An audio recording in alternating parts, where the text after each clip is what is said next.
Is Clemson still the king of the ACC, and is that quarterback king ready to topple Clemson? We're talking to Jason Priester. You can catch him on allclemson.com. It's on the SI platform for Clemson football. Jason, how you doing today? I'm all right. Appreciate you having me on. How you doing, Mark? Absolutely doing great. Want to remind everyone to like, comment, share the videos out there on social media, and of course, subscribe here to Mark Rogers TV, the voice of college football. And again, for some Clemson coverage, allclemson.com. You check out Jason right there. Well, we got another situation. Here we are, another year, another Clemson extension of the dynasty. And the question is, can anybody catch up? Is there anybody ready to take it on as a challenge? And so Miami seems to be the flavor of the month in regard to showing us something for the first 3 games of the season. And with a new quarterback and new offensive coordinator, maybe they fixed some things that they had some issues with in recent years. So we'll flip it to the Clemson side in regards to your feelings about this team in terms of personnel additions and losses compared to last year, and if you got a real good feel for this team yet. I think this team's got the potential to be better than last year, especially on the defensive side of the ball. Clemson really was lacking in the depth department up front on the defensive line last year. I really think it was one of the biggest weaknesses of the team. They had to run with a lot of 3-man looks up front. This year, that's not the case. They've gone back to a lot of 4-man looks. They've got the depth to do it, especially on the interior. Unfortunately, defensive tackle Tyler Davis was hurt in the opener, and he missed the last 2 games. He should be back this weekend. But, yeah, I really think the defense has the potential to be really good, even better than last year. On the offensive side, I think the offense can be better than last year too.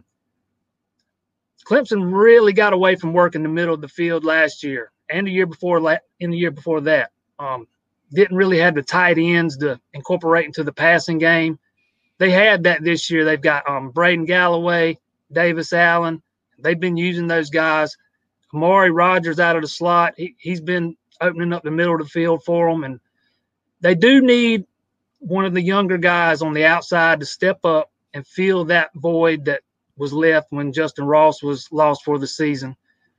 I think eventually Frank Ladson develops into that guy.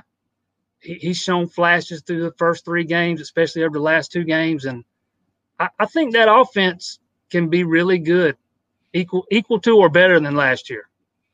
Well, Jason, I guess you got to address that offensive line, though, because Miami can put on some heat with that tandem of defensive ends in Quincy Roche and Jalen Phillips. They're 2 of the best in the business. Phillips is just a freak of nature. Roche more of a technician, but 4 offensive linemen gone. I know you haven't faced the kind of defense that you would want to see the offensive line tested, but Virginia obviously held close in the game at 27-17 at one point. So have you seen enough to know whether that offensive line's something close to what you've had the last few years? No, we really haven't seen enough. And Virginia did give them some problems, especially early in the game and then some short yardage stuff. But I thought they settled in and played well for the most part down the stretch against Virginia. Clemson is replacing 4 starters from last year. But all 4 of those guys have played and played a lot. Like I said, with the defense and the offense, I think the offensive line's got the potential to be better than last year. It might take a little while for them to gel. They're going to need to be jailed this weekend, though, because Miami can bring the heat, like you said, and it's their biggest test of the season. They're going to have to be ready, especially on the outside. Those tackles, Jordan McFadden, Jackson Carman, they're going to have to play well. They're going to have to keep Trevor Lawrence. They have to give Trevor Lawrence time to throw the ball. They're going to have to open up lanes for Travis Etienne to run. Got Jason Priester on the line. Check out the banner right there. Allclemson.com on the SI platform for Clemson football. So please check out Jason, who's joined us a number of times here, and the rest of the staff there on SI.com.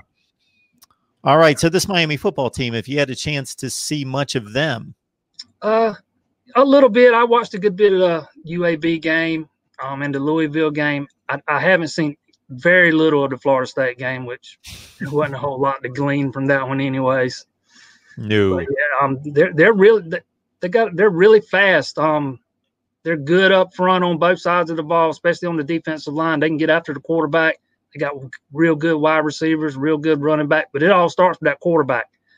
That's been what Miami has been missing the last few years, and Derek King he's that guy. He can make plays with his legs, with his arm. He can beat you in a number of ways, and Clemson's going to have to be real careful about him this weekend. Yeah, it's certainly one of the exceptions in the conference that can match up to, for the most part, with Clemson athletically. From the standpoint of playing on the big stage, these Miami seniors, you'd have to go back to 2017 when they got off to that 10-0 start. They had big wins against Virginia Tech and Notre Dame at home as top 10 teams. But other than that, this has to be the biggest game that they've encountered, whereas Clemson's used to this and bigger, obviously playing in national championship games, college football playoff games, playing in the conference title game the last 5 years. Do you think that really matters, where this could be a huge stage for Miami, where Clemson, I'm not going to say it's not a big game. It's bigger than Wake Forest or Virginia. I'm sure they have a sense of that, but this is pretty much routine for them. Yeah, Clemson's definitely used to playing on the big stage. They know what to expect. I think it does make a difference for Miami that most of those guys haven't played in a game like this yet, or a lot of them hadn't anyways. I do think it helps that the crowds are limited, won't be the energy in the stadium, not the same kind of home field advantage. But I think it makes a difference. I don't know how much. It's not gonna make a big difference in Clemson. They've been here before. They know what to expect. The question is, can Miami not get too excited, not have a bunch of penalties and shoot themselves in the foot, have too much energy, and kind of keep that energy leveled off at that right amount. You got a good feel for the ACC. Ever since Florida State fell off the cliff, there hasn't been that team to challenge Clemson. And we've seen a bunch of 7 and 8 win teams that haven't come anywhere close to Clemson. And now, obviously, Notre Dame's a one-year wonder. They come into the league. Maybe we'll see in November if they're ready for the challenge. North Carolina, a lot of people like them. We've got Miami this week. You have any feel for whether there's a second-tier team finally? I was expecting the ACC to be better this year. I didn't know how much, but I thought it was going to be better and a lot, improved a lot. I thought Virginia Tech was going to be really good. I thought North Carolina was going to be really good, which so far to me, North Carolina has not been as good as I thought they were going to be. I thought Miami was going to be good.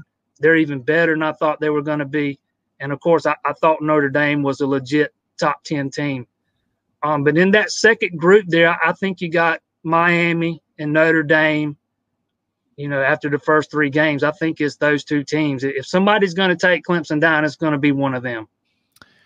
Should be interesting on Saturday night. Primetime game, of course. Clemson taking on Miami. We'll see if the Canes are up to the challenge as about a 2-touchdown underdog. We got Jason Priester on the line from allclemson.com on the SI platform for Clemson Athletics. Jason, we appreciate you stopping by. Hey, thanks for having me, Mark, man. Anytime.